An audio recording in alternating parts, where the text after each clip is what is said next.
Hello and welcome. Today in this lecture, I am going to discuss about reflection. This chapter is there in class 10 science book, and this trial lecture is for the students of class 10 science. Today in this discussion, I will be discussing about reflection. What is reflection? Are there any laws that the reflection follows? And such questions we will discuss in this particular lecture. Talking about reflection, let us understand the word reflection in general term first. हामी generally reflection लाई बुझ्ने प्रयास गर्छौं. एउटा example लियौं. Suppose कि मेरोमा एउटा बल छ अरे. मेरोमा एउटा बल छ र त्यो बललाई सपोज मैले वलमा हिर्काए भने the ball will hit the wall and it will come back again. So reflection भनेको चाहिँ कुनै पनि कुरामा स्ट्राइक गरेर फर्किनु. त्यसलाई चाहिँ हामी के भन्छौं? रिफ्लेक्सन भनेर भन्छौं. तर यो जुन चाहिँ टपिक छ, पार्टिकुलर यो जुन चाहिँ टपिक छ रिफ्लेक्सन, यो रिफ्लेक्सनमा चाहिँ बलको कुरा नगरेर, त्यो हार्ड बलको कुरा नगरेर, अथवा रिफ्लेक्सन अरु पनि हुन सक्छ. जस्तै कि बोल्दाखेरि पनि समटाइम्स इफ वी एउटा रुम भित्र पनि हामी बोल्दाखेरि के हुन्छ भन्दाखेरि चाहिँ बोलेको साउन्ड इको हुन्छ. त्यो इको भएको पनि के हो भन्दाखेरि साउन्डलाई वलहरुले अथवा कुनै पनि एउटा अब्स्ट्रक्सनले के गरेको रिफ्लेक्ट गरेको. सो रिफ्लेक्सन भनेको चाहिँ जेनरल टर्ममा चाहिँ के हो भन्दाखेरि चाहिँ ठोकिएर फर्किनु, स्ट्राइक गरेर ब्याक हुनु. त्यसैले चाहिँ हामी के भन्छौं? रिफ्लेक्सन भन्छौं. तर यो पार्टिकुलर च्याप्टरमा चाहिँ हामीहरु रिफ्लेक्सन अफ लाइट सँग डिल गर्छौं. सो लाइट रिफ्लेक्सन कहाँ हुन्छ, कसरी हुन्छ, हामीले एक्सपीरियन्स गरेको छौं कि छैनौं लाइफमा भन्दाखेरि चाहिँ रिफ्लेक्सन चाहिँ एउटा डेली फेनोमेनन. डेली हैन, पल पल हामी रिफ्लेक्सन सँगै, लाइटको रिफ्लेक्सन सँगै के गरिरहेको हुन्छौं? खेलिरहेको हुन्छौं. फर एक्जाम्पल, अहिले now you are watching my video. मेरो भिडियो तपाईले हेर्नुहुँदैछ भन्नुको मतलब के हो भन्दाखेरि चाहिँ जुन चाहिँ तपाईले भिडियो पाउनुहुँदैछ त्यो पनि लाइटको रिफ्लेक्टेड लाइटलाई नै तपाईले हेर्नुहुन्छ. कसरी भन्दाखेरि चाहिँ लाइट जुन चाहिँ लाइट छ, लाइट मेरो बडीमा स्ट्राइक हुन्छ, स्ट्राइक गरेर गएर फर्किन्छ र जसलाई चाहिँ फोनको जुन चाहिँ यो क्यामेरा छ, क्यामेराले क्याप्चर गर्दैछ र त्यो क्याप्चर रिफ्लेक्टेड लाइटलाई क्याप्चर गरेको जुन चाहिँ लाइट छ त्यसलाई नै तपाईहरुले हेर्नुहुँदैछ. सो यो क्यामेराको कुरा मात्र नगरेर कुनै नर्मल अब्जर्भेसन जुन चाहिँ हुन्छ, हामीले जे कुरा पनि हेर्छौं, सो हेर्दाखेरि चाहिँ के नै भइरहेको हुन्छ? रिफ्लेक्सन नै भइरहेको हुन्छ. जस्तै कि म यो पेनलाई देखिरहेको छु, म यो मार्कर पेनलाई देखिरहेको छु भन्नुको मतलब के हो भन्दाखेरि चाहिँ लाइट चाहिँ जुन चाहिँ लाइट छ यो लाइट यहाँ आएर ठोकिँदैछ र त्यो ठोकेको लाइट चाहिँ के हुँदैछ? मेरो आँखामा आउँदैछ. सो त्यो मेरो आँखाले चाहिँ त्यो जुन चाहिँ यहाँबाट रिफ्लेक्टेड लाइट छ, जो मेरो आँखाभित्र सेल्सहरु छ, त्यसले चाहिँ त्यो लाइटलाई के गर्छ? सेन्स गर्छ. सेन्सिटिभ लाइट सेन्सिटिभ सेल्सहरुले लाइट आँखालाई सेन्स गर्छ र त्यसरी चाहिँ म कुनै पनि कुरा के गरिरहेको छु? देखिरहेको छु.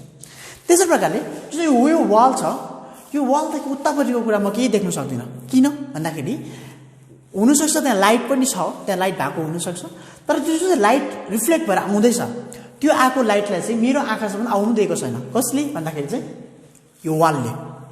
सपोज अहिले यहाँ लाइट अफ गरेँ भने, मैले स्विच अफ गरेँ भने you will not see me. तपाईले मलाई देख्न बन्द गर्नुहुनेछ. अल्दो क्यामेरा पनि त्यही छ, मेरो आँखामा म पनि यही छु, तपाईहरुको आँखा पनि छ र पनि देख्नुहुन्न. किन भन्दाखेरि अब्जेक्ट त छ, तर अब्जेक्टलाई देख्नुको लागि चाहिँ लाइट चाहिन्छ. लाइटलाई रिफ्लेक्ट गर्यो भने मात्रै देख्न सक्छ. सो त्यो लाइटै छैन भनेपछि चाहिँ you can not see me, because in order to see anything that object must reflect the light. So मेरो बडीले लाइटलाई के गर्नुपर्ने हुन्छ? रिफ्लेक्ट गर्नुपर्ने हुन्छ. सो लाइटै छैन भनेपछि नो रिफ्लेक्सन भनेपछि you can not see anything. त्यसै प्रकारले if I block the lens of this क्यामेरालाई मैले यसरी ब्लक गरेँ भने यु क्यानट सी मी. हातमा देख्नुहुन्छ. वाइ? बिकज जुन चाहिँ मेरो बडीबाट रिफ्लेक्ट भइरहेको लाइट छ त्यो लाइटलाई क्यामेराको लेन्समा पुग्नु दिएन, मेरो हातले अब्स्ट्रक्ट गर्यो. त्यो अब्स्ट्रक्सनको कारणले गर्दाखेरि तपाईले देख्न सक्नु हुँदैन. सो कुनै पनि कुरा हामी देख्दैछौँ भनेपछि यु सुड अन्डरस्ट्यान्ड कि त्यहाँनिर के इन्भल्भ भएको छ? रिफ्लेक्सन भइरहेको छ, लाइट रिफ्लेक्ट भइरहेको छ. बुक पढ्नु हुँदैछ भने चाहिँ बुकको जुन चाहिँ लेटर छ त्यो लेटरले लाइटलाई के गर्छ? रिफ्लेक्ट गर्छ. र त्यो रिफ्लेक्ट भएको लाइट चाहिँ आँखामा आइपुग्नु पर्यो, अन्तमा त हामीले के गर्न सक्छौँ? देख्न सक्छौँ. यो वालको उतापट्टिको I cannot see. Why? Because the reflected light from that side of the wall is not reaching to my eyes. त्यस्तै प्रकारले तपाईँ ग्लास जुन चाहिँ लेन्सेस हुन्छ आँखामा लगाउने लेन्सेस हुन्छ अथवा जुन चाहिँ त्यो विन्डोजमा लगाउने ग्लास हुन्छ त्यो ग्लासहरू पनि हामीले देख्दैनौँ जस्तो कि आँखामा लगाएको जुन चाहिँ लेन्स छ त्यो लेन्सको ग्लास नै चाहिँ देखिँदैन वाइ किन भन्दाखेरि चाहिँ त्यो चाहिँ ट्रान्सपरेन्ट हो ट्रान्सपरेन्ट भनेको जसले लाइटले पास हुनु दिन्छ त्यसलाई हामी ट्रान्सप्यारेन्ट भन्छौँ सो जस्तो कि जुन चाहिँ विन्डोमा लगाएको ग्लास हुन्छ त्यो ग्लास पनि हामी देख्दैनौँ त्यहाँ मैलाहरू छ भने डटहरू छ अथवा डस्ट पार्टिकलहरू छ अथवा त्यस्तो केही मैला कलरहरू लागेको छ भने हामी देख्न सक्छौँ तर सफा एकदमै सफा ग्लास छ भने हामी छुटाउनु सक्दैनौँ कि त्यो ग्लास छ कि छैन भनेर किन भन्दाखेरि चाहिँ त्यसले लाइट रिफ्लेक्ट गर्दैन त्यहाँ गएको लाइट सिधै पास हुन्छ ठोकेर फर्किँदैन सो कुनै पनि चिज देखिनुको लागि अथवा देख्नुको लागि चाहिँ फर्स्ट एन्ड फरमोस्ट चिज के हुनु पर्यो रिफ्लेक्सन हुनु पर्यो सो रिफ्लेक्सन चाहिँ एउटा एकदमै इम्पोर्टेन्ट फेनोमेनन हो र त्यही रिफ्लेक्सनलाई now we are going to study that very reflection okay so which is everywhere देख्नु कुनै पनि चिज देख्नुमा क्यामेराले वाट इज क्यामेरा क्याप्चर भन्दाखेरि camera capture reflected light reflected लाइटलाई क्यामेराले के गर्छ क्याप्चर गर्छ सो मेरोपट्टिले लाइटले रिफ्लेक्ट गरेन भने camera cannot capture anything so what is mirror do मिररले पनि त्यही हो मिररले पनि के गर्छ मिररले पनि लाइटलाई रिफ्लेक्ट गरिदिन्छ र त्यो रिफ्लेक्ट भएको लाइट हाम्रो आँखासम्म आउँछ ओके सपोज यो भित्तामा सपोज कि यो वाल छ जुन चाहिँ वाल छ घरमा जुन चाहिँ एउटा अर्डिनेरी वाल जुन चाहिँ छ त्यो वालमा हामीले यसरी हेऱ्यो भने हामीले आफैलाई देख्दैनौँ जबकि त्यही वालमा ऐना छ भने हामी आफैलाई देख्छौँ किन यो वालले पनि लाइटले रिफ्लेक्ट गर्छ ऐनाले पनि लाइटले रिफ्लेक्ट गर्छ किन वालको चाहिँ हामी देख्दैनौँ त जबकि ऐनाको चाहिँ देख्छौँ भन्दाखेरि चाहिँ किनभने चाहिँ जुन चाहिँ ऐना हुन्छ मिरर हुन्छ मिररको सर्फेस चाहिँ वेल पलिस सर्फेस हुन्छ सो वेल पलिस सर्फेस भएको कारणले गर्दाखेरि चाहिँ त्यहाँनिर लाइट जति लाइट गयो त्यति नै के गरिदिन्छ रिफ्लेक्ट गरिदिन्छ र रिफ्लेक्ट पनि एउटै डिरेक्सनमा गर्छ जबकि जुन चाहिँ यो वाल छ वालको सर्फेस पलिस हुँदैन रफ हुन्छ पुरा धेरै रफ हुन्छ देख्नुमा स्मुथ देखे तापनि माइक्रोस्कोपिक लेभलमा लाइटको जुन चाहिँ लेभलमा गएर हेऱ्यौँ भने देयर आर मेनी अनइभननेस पुरा धेरै अनइभननेस एउटा भिर पाखा जस्तै हो यो सो एकापट्टि रिफ्लेक्ट गरिदिन्छ अर्कोले अर्कोपट्टि रिफ्लेक्ट गरिदिन्छ त्यो कारणले गर्दाखेरि चाहिँ हामीले भित्तामा हामीले आफूलाई देख्न सक्दैनौँ अर्को कुरा अब ऐनाहरू तपाईँहरूले घरमा पनि ट्राई गर्नुभएको होला ऐनालाई यसो घाममा यसो गरेर टल्क्यायो भने आँखामा पुरा क्लिक्ली टल्किन्छ वेरेज भित्ताहरूले त्यसो गर्नु सक्दैन त्यो पनि त्यही कारण हो किनभने ऐनाको सर्फेस के हुन्छ स्मुथ हुन्छ स्मुथ भएको कारणले गर्दाखेरि एउटै डिरेक्सनमा रिफ्लेक्ट गर्छ एउटा कुरा अर्को कुरा चाहिँ के पनि हुन्छ भन्दाखेरि चाहिँ जुन चाहिँ रिफ्लेक्सन टोटली रिफ्लेक्ट गर्दैन एब्जर्प्सन पनि पुरा धेरै त्यो रफ सर्फेसहरूले गर्छ जबकि स्मुथ सर्फेसले चाहिँ कम्ती मात्रै एब्जर्ब गर्छ ओके 95% भन्दा ज्यादा लाइटले रिफ्लेक्ट गरिदिन्छ त्यहाँदेखि सर्फेस पनि स्मुथ भएको कारणले गर्दाखेरि एउटा डिरेक्सनमा मात्रै रिफ्लेक्ट गर्छ सो यो फर्चुनेट हो कि यो जुन चाहिँ अर्डिनरी अब्जेक्टहरू छ त्यो एकदमै स्मुथ हुँदैन स्मुथ हुनु भने के हुन्थ्यो होला भन्दाखेरि चाहिँ हामी कुनै पनि चिजलाई हेर्न सक्दैनौँ आँखामा के हुन्छ टल्किन्छ ऐना जस्तै हुन्छ नि त so will not be able to see anything so fortunate for us that कि जुन चाहिँ डे टु डे लाइफको अब्जेक्ट्सहरू छ त्यो त्यस्तो स्मुथ त्यस्तो जस्तो वेल पलिस्ड ऐना जस्तो हुँदैन भयो भने त्यो द्याट इज नट भयो भने हामी के देख्न पनि सक्दैनौँ पुरा आँखाहरू टल्केर दिउँसो त केही देख्नै नसक्ने अवस्था हुनसक्छ ह्याभिङ सेड द्याट त्यो रिफ्लेक्सनको जुन चाहिँ इन्ट्रोडक्सन थियो त्यो गरिसकेपछि now will come to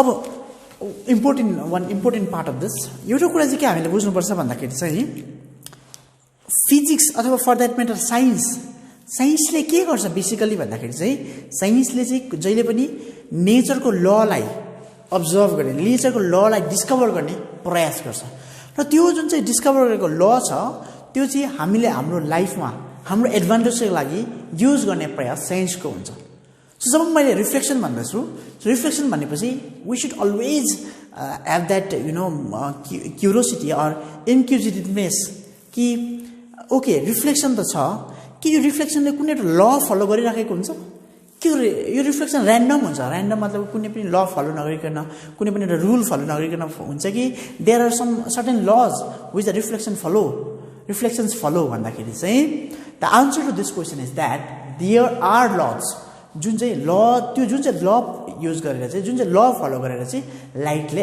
act गर्छ र त्यो ल जुन चाहिँ छ त्यो ल चाहिँ युनिभर्सल हो जहाँ संसारको जहीँ पनि युनिभर्सको कहीँ पनि त्यो ललाई लाइटले के गरिरहेको हुन्छ फलो गरिरहेको हुन्छ र त्यो ल चाहिँ अब हामी पढ्न गइरहेको छौँ जसलाई हामी लज अफ रिफ्लेक्सन भनेर भन्छौँ so laws of reflection now let us discuss about laws of reflection before going to this topic यो टपिकमा जानुभन्दा अगाडि हामीले एक दुईवटा टर्मलाई बुझ्नु जरुरी हुन्छ ओके एक दुईवटा टर्मलाई बुझ्नु जरुरी हुन्छ let us consider a well Polish surface एउटा मिररलाई हामी के गरौँ कन्सिडर गरौँ let us consider a mirror so I'm drawing a mirror here mirror हुनु त यस्तो त हुँदैन मिरर त एउटा प्लेन जस्तो हुन्छ यो इनफ्याक्ट यो एउटा जुन चाहिँ व्हाइट बोर्ड छ यो नै यसलाई नै हामी एउटा वेल पोलिश सर्फेस भन्न सक्छौँ दो यहाँ यो त्यस्तो पोलिश छैन जस्तो एउटा मिरर हुन्छ सो मिरर भनेपछि यु सुड अन्डरस्ट्यान्ड कि एउटा यस्तो प्लेन हो यस्तो खालको प्लेन एउटा फ्ल्याट एउटा प्लेन छ त्यो बुझ्नु पर्यो which is not possible to draw in the बोर्डमा त्यसलाई हामी ड्र त गर्न सक्दैनौँ तर यु सुड इमेजिन कि यहाँनिर एउटा यस्तो प्लेन छ ओके एउटा यस्तो लाइन मात्र नभएर एउटा प्लेन हो त्यो एउटा प्लेन भयो लेट अस से कि यो मिरर छ मिररमा मैले यहाँबाट एउटा युजिङ अ टर्च एउटा एकदमै राम्रो फोकस दिने प्यारल बिम दिने एउटा मैले टर्च लाइट युज गरेर मैले एउटा रेलाई यसरी एउटा मतलब कि एउटा बिम अफ लाइटलाई यसरी पठाएँ ओके बिफोर द्याट एउटा कुरा भनिदिएँ एउटा मात्रै यस्तो यसलाई भन्छ हामी रे भन्छौँ we call it a ray so यो धेरैवटा छ भने चाहिँ we call it a beam of light भनिन्छ दिस इज रे एन्ड यस्तो छ भने चाहिँ if there are more than one rays then we call it a beam भनिन्छ हुनु चाहिँ अब when if I am focusing a torch light to a mirror त्यति बेला एउटा मात्रै रे त जाँदैन त्यहाँनिर millions of rays go okay parallel to each other यसै parallelly धेरैवटा millions of rays जान्छ तर for simplicity for understanding हामी एउटा मात्रै रेलाई हामी के गर्छौँ लिन्छौँ so let us take that यो एउटा रे मैले यहाँबाट एउटा टर्च लाइट युज गरेर यसरी मैले लाइटलाई यसरी पठाएँ it is a polish surface एउटा मिरर हो सो मिरर भनेपछि obviously light will not pass through this okay मिररमा चाहिँ लाइट पास भयो भने चाहिँ हामीले आफूले देख्दैनौँ लाइट पास हुँदैन त्यही कारण नै देख्छौँ एउटा अर्डिनेरी ग्लासमा हामीले आफूले देख्दैनौँ किनभने त्यहाँबाट लाइट के हुन्छ पास हुन्छ सो त्यो अर्डिनेरी ग्लासलाई हामी मिरर बनाउनु पऱ्यो भने यस्तो प्रकारले पछाडि हामी पेन्ट गर्न सक्छौँ कोट गर्न सक्छौँ ताकि लाइट रिफ्लेक्ट नहोस् भनेर सो यहाँबाट ओभियसली लाइट चाहिँ के हुँदैन रिफ्लेक्ट हुँदैन so this is a mirror okay यो हाम्रो के भयो मिरर भयो दिस इज अ मिररको सर्फेस अन्त यो रे जहिले पनि रे बनाउँदाखेरि चाहिँ हामीले एउटा एरो हेड लगाइदिनुपर्छ ताकि डिरेक्सन छुटाउन सकियोस् नत्र भने यो यता गएको कि यता गएको वी क्यान नट मतलब कि डिफ्रेन्सिएट सो त्यसको लागि चाहिँ what we do is we put an arrow head so arrow head लगाएँ मैले so now light is going in this direction र यो जुन चाहिँ मैले पठाएको लाइट छ ओके यहाँ using a torch I have sent a beam of light though मैले यहाँ एउटा रे मात्रै देखाएको छु यस्तो लाइटलाई चाहिँ हामी यस्तो रेलाई चाहिँ भन्छौँ इन्सिडेन्ट रे भन्ने छ ओके जुन चाहिँ इन्सिडेन्ट हुँदैछ so this ray is called incident ray now जुन चाहिँ पोइन्ट छ यो point I'm calling it point O यो पोइन्टलाई चाहिँ भन्छ point of incidence okay this point is called point of incidence जुन चाहिँ यो पोइन्ट छ point O this point is called point of incidence जहाँनिर रे के हुँदैछ इन्सिडेन्ट हुँदैछ this point is called point of incidence ठिक छ अब जहाँनिर पोइन्ट अफ इन्सिडेन्स छ the point of incidence बाट let us draw a perpendicular line okay I am drawing a perpendicular line from the point of incidence okay perpendicular line भनेको 90 डिग्रीमा draw गर्नु पर्यो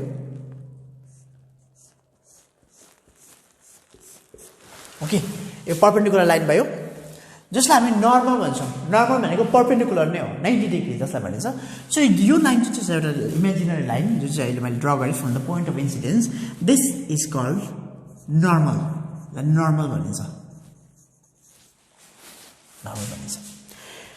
now this is incident ray and this is normal अब now we take यो normal सँग with normal we take an angle here. यहाँ एउटा angle बनिँदैछ हुने चाहिँ यहाँ पनि angle बनिँदैछ with mirror तर we are not interested in this angle, the angle formed between incident ray and the mirror, but we are interested in the angle formed between incident ray and the normal.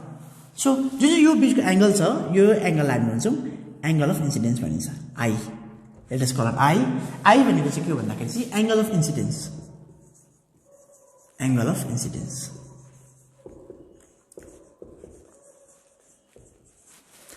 अब now this surface, अब यो surface ले के गर्छ भन्दाखेरि now this ray is incident here. Now what will this surface do is that it will reflect this incident ray. यो incident ray लाई के गर्छ since यो यता जाने कुरा छैन हैन हो okay absorb पनि गर्दैन so what will it do is that it will reflect this ray of light. यो ray of light लाई के गरिन्छ reflect गरिदिन्छ okay. So यो म यहाँ पनि arrow head use गर्दैछु in order to show its direction देखाउनको लागि मैले arrow head use गरे. जुन चाहिँ यो लाइन यो जुन चाहिँ रे छ जुन चाहिँ यसले रिफ्लेक्ट गरेको हो यो रे लाई चाहिँ हामी के भन्छौँ भन्दाखेरि चाहिँ रिफ्लेक्टेड रे भन्छौँ. We call it reflected ray. ठीक छ एउटा रिफ्लेक्टेड रे भयो. Similarly जुन चाहिँ एउटा एंगल बनिँदैछ the angle between reflected ray and the normal जहिले पनि with respect to normal लिनु पर्यो not with the angle है not with the mirror है. So we should take this angle with normal. So जुन चाहिँ यो एंगल फर्म हुँदैछ between the normal and the reflected ray यो जुन चाहिँ एंगल छ यसलाई हामी के भन्छौँ भन्दाखेरि चाहिँ यो एंगललाई भनिन्छ angle of reflection R. We denote it by R. R भनेको चाहिँ के हो भन्ने angle of reflection angle of reflection. This R is angle of reflection. So having known this, यदि terms जानिसकेपछि now we can easily understand the laws of reflection. Laws of reflection चाहिँ के भन्दाखेरि चाहिँ first law of reflection is angle of incidence. The angle of incidence is equal to angle of reflection. First law. So whenever there is reflection, reflection हुँदैछ भनेपछि चाहिँ you must know that जहिले पनि जति एंगलमा इन्सिडेन्ट हुँदैछ त्यही एंगलमा reflect गरिदिन्छ. Okay, for example, if this angle is 30 degree, then this angle will also be 30 degree. This is a law, एउटा law हो, and which is valid everywhere. Okay, which is valid everywhere. Whenever there is a reflection of light,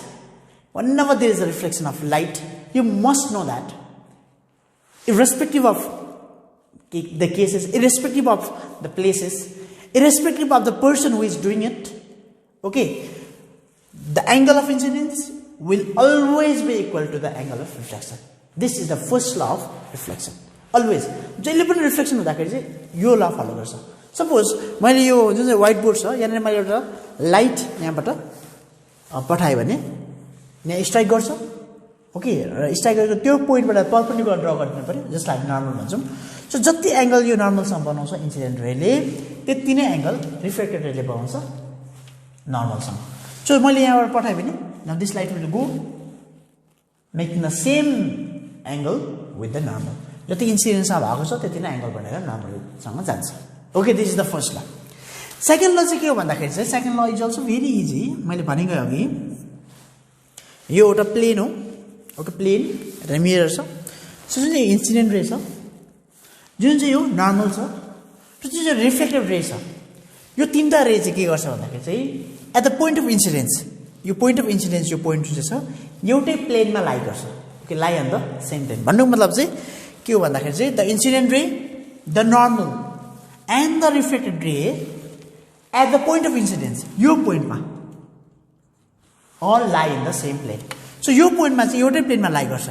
जस्तो कि यो यस्तो हो mirror भनेको यो mirror छ भने यो point मा चाहिँ यो इन्सिडेन्ट रे नर्मल र रिफ्लेक्टेड रे चाहिँ के गर्छ एउटै point मा लाई गर्छ point of incidence मा चाहिँ.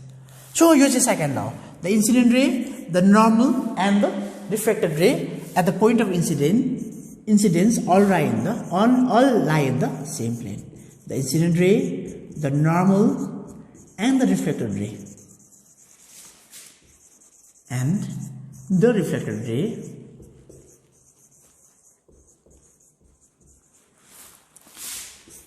ray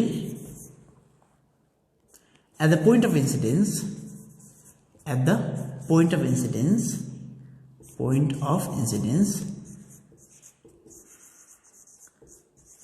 lie in the same plane.